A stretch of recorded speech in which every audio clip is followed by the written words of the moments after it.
BCCI మాజీ అధ్యక్షుడు ఇందర్జిత్ సింగ్ బింద్రా కన్నుమూశారు.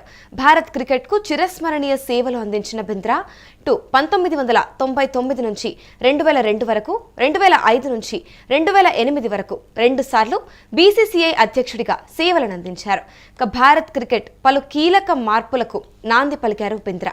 2007లో భారత్ సాధించిన తొలి టీ20 ప్రపంచ కప్ విజయం మరియు 2011లో వన్డే ప్రపంచ కప్ గెలుపు వెనక కూడా ఇటు బింద్రా కీలక పాత్ర ఉందని చెప్పాలి. ఇదే అంశంపైన పూర్తి డీటెయిల్స్ మా ప్రతినిధి సతీష్ అడిగి తెలుసుకుందాం. సతీష్, చెప్పండి. ఇటు చూస్తే బీసీసీఐ మాజీ అధ్యక్షుడు ఇందర్జిత్ సింగ్ బింద్రా కన్నుమూశారని తెలుస్తోంది. పూర్తి వివరాలేంటి? బీసీసీఐ మాజీ అధ్యక్షుడు ఇందర్జిత్ సింగ్ బింద్రా ఆదివారం రాత్రి కన్నుమూశారు. గత కొంతకాలంగా ఆయన ఆరోగ్య సమస్యలతో బాధపడుతున్నారు. ఆయనకు 82 సంవత్సరాలు ఉన్నాయి. బింద్రా అయితే ఛత్తీస్గఢ్ లోని పోర్టిన్ హాస్పిటల్లో చికిత్స పొందుతూ ఆయన తుది శ్వాస విడిచారు. బింద్రా గతంలో క్రికెట్ రంగానికి ఇటు ఇండియాకి పెద్ద ఎత్తున ఎనలేని సేవలు అందించారు. బింద్రా 1999 నుంచి 2002 వరకు మరియు అలాగే 2005 నుంచి 2008 వరకు మధ్య బీసీసీఐ అధ్యక్షుడిగా పనిచేశారు. భారత క్రికెట్ అభివృద్ధికి విశేషంగా కృషి చేశారు. 2007లో టీ20 వరల్డ్ కప్ కావచ్చు, అలాగే 2011లో వన్డే కప్ విజయాల వెనుక ఆయన పాత్ర ఎనలేదని అని చెప్పేసి చెప్తా ఉన్న పరిస్థితులు అయితే కనబడతా ఉన్నాయి. పంజాబ్ క్రికెట్ అసోసియేషన్ స్థాపకుల్లో ఒకరైనటువంటి బింద్రా ఆయన పేరుతోనే ఏదైతే మొహాలీలోని పీసీఏ స్టేడియం ఉందో సో అదైతే ఆయన పేరు మీదే ఉంది. ప్రస్తుతం ప్రపంచాన్ని ఊపేస్తున్నటువంటి ఈ టీ20 ముఖ్య ఆయన సూచన మేరకు కూడా ఈ టీ20ని తీసుకొచ్చారు. ప్రస్తుతం ఆయన మృతి పైన చాలా మంది అయితే సంతాపం వ్యక్తం చేస్తా ఉన్నారు. బీసీసీఐ అధ్యక్షుడు రోజర్ బిన్ని, అలాగే సెక్రటరీ జైషా, పలువురు మాజీ క్రికెటర్లు, పంజాబ్ ప్రభుత్వం, అలాగే ఏదైతే మాజీ క్రికెటర్లు అందరూ కూడా ఆయన భారత క్రికెట్ కు తీరని లోటు అని చెప్పేసి కూడా భావిస్తా ఉన్నారు. ఎందుకంటే ఆయన సేవలు ఎనలేని సేవలు. ఆయన బీసీసీఐగా ప్రెసిడెంట్ అధ్యక్షుడిగా ఉన్నప్పుడు ఏదైతే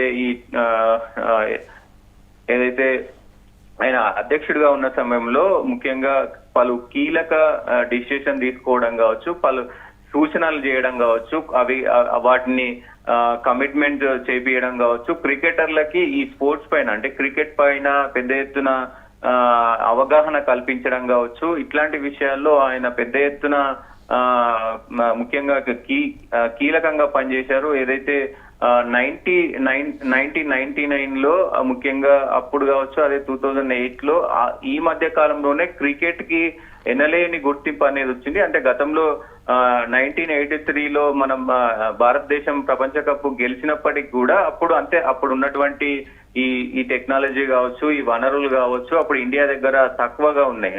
ఈ 90s కిడ్స్ కావచ్చు, 90s తర్వాత వచ్చినటువంటి అందరూ కూడా క్రికెట్ పైన ఎక్కువ మక్కువ చూపుతున్న తరుణంలో ఈయన కృషి అంటే క్రికెట్ ఫార్మాట్ లో ఈ ఏదైతే టెస్ట్ క్రికెట్ కావచ్చు, వన్డే క్రికెట్ కావచ్చు, టీ20 అంటే మనం టెక్నాలజీ పెరుగుతున్న కొద్దీ వీటిని ఇది చేయాలి. ఈ టీ20లో కీలకంగా టీ20ని తీసుకురావడం కావచ్చు, అలాగే ఈ ఐపీఎల్ కి సంబంధించి పెద్ద ఎత్తున ఆయన సూచనలు అంటే ఐపీఎల్ ఇప్పుడు ప్రపంచ దేశాలనే ఊపేస్తున్నటువంటి ఐపీఎల్ అంటే ఇండియా ఐపీఎల్ ఆడితే ప్రపంచ దేశాలన్నీ అంటే ఐపీఎల్ వేరే దేశాలలో ఉన్నప్పటికీ కూడా ఏదైతే మన దగ్గర ఈ 2008లో ఇది స్టార్ట్ అయినప్పటి నుంచి కూడా ఆయన పాత్ర ఎనలేనిది.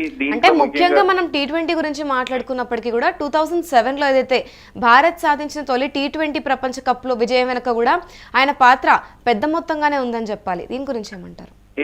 ఎందుకంటే ఆయన 2005 నుంచి 2008 వరకు ఉన్నారు. ఆయన బీసీసీఐ అధ్యక్షుడిగా ఉన్నప్పుడే ఈ 2007లో టీ20 వరల్డ్ కప్ అనేది వచ్చింది. దాని తర్వాత 2011లో కూడా వరల్డ్ కప్ వచ్చింది. అంటే ఆయన చేసినటువంటి ఏదైతే మార్పులు కావచ్చు, ఆయన చేసినటువంటి జట్టుకు కొన్ని సూచనలు కావచ్చు, అంటే అధ్యక్షుడు హోదాలో ఉండి మంచి నిర్ణయాలు తీసుకుంటే అటు జట్టుకు ఇటు దేశానికి కూడా మంచి జరుగుతుంది. కాబట్టి ఆయన సేవలు ఎనలేవిని అంటూ కూడా అందరూ ఇప్పటికే పెద్ద క్రికెటర్లు అందరూ కూడా ఇప్పటికే తీవ్ర సంతాపం అయితే తెలుపుతా ఉన్నారు. ఆయన మృతిని అందరూ కూడా జీర్ణించుకోలేకపోతున్నారు. ఎందుకంటే